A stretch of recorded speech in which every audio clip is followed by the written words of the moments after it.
Now, your pH, remember that your pH scale, let's do this in red.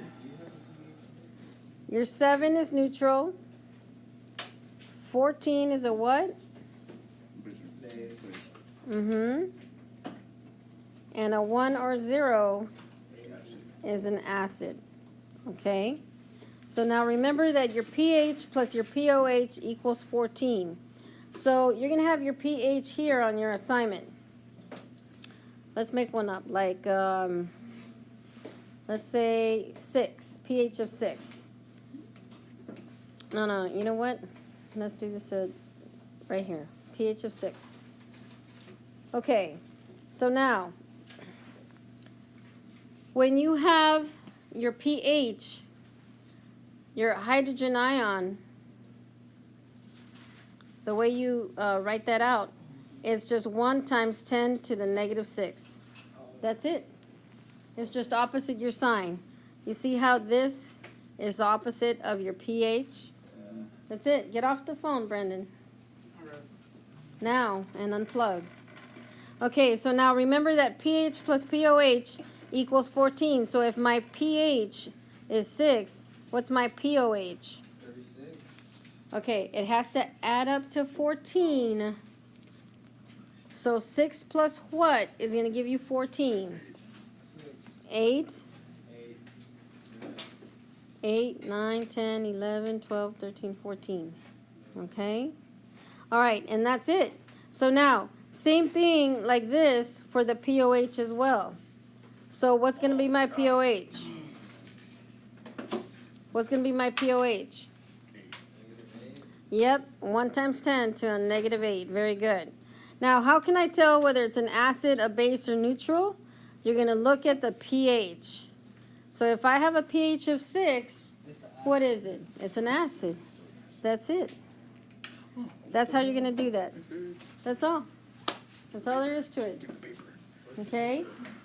All right, let's do another one. Let's say I give you a pH, or let's say I give you a pOH of 2. What's going to be my hydroxide ion? 1 times 10 minus 2. Yep, very good. What's going to be my pH? 12, very good, because 12 plus 2 gives you the 14. Very good. Okay, what's going to be my hydrogen ion? 10 minus 12. To the negative 12. Very good. Okay, now, is this an acid, base, or neutral? It's a base. Very good, because your pH is 12, and that would be over here. All right, that's how you're going to do that side. All right, so now let's go to one on the how to get your logarithms and nope. All right, very good. The other side, now this is what you're going to be using in lab next week. I'm going to give you different solutions or different household products, and you're going to test it with phenolphthalein. You're going to use a red litmus paper, okay, and a blue litmus paper. So let's say I give you a pH of, let's go to 6 again, what we just did. Is that an acid, a base, or is it neutral? Acid. It's an acid. Okay, very good. Now, phenolphthalein is a base indicator. So if it's a base, it's going to turn pink. If it's an acid, it's going to be colorless or just clear. Now, blue litmus paper will turn red or stay red with an acid. With a base, it's going to stay blue or it will turn blue if it's a base. Okay? So now the pH of 6, we just said it's an acid.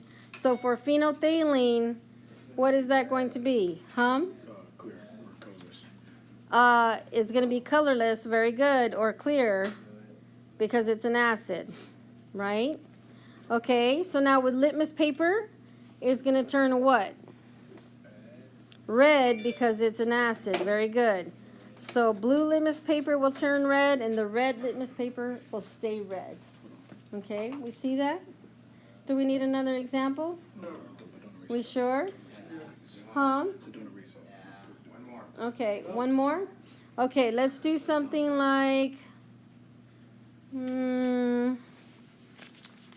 let's see.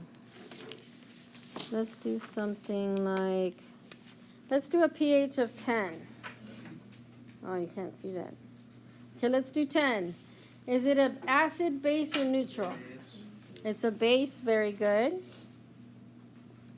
Okay, litmus, phenolphthalein is going to turn what color? It's going to turn pink because it's a base indicator. So it's going to turn pink. Very good. Okay, your litmus paper will turn what color? Yep. It's going to turn or stay blue. And then on the red one, it's going to turn blue. And that's it. You're going to be looking for those different colors. Okay? That's going to tell you if you have your acid or your base. Okay, those are indicators. Any other questions so far? No. What about on that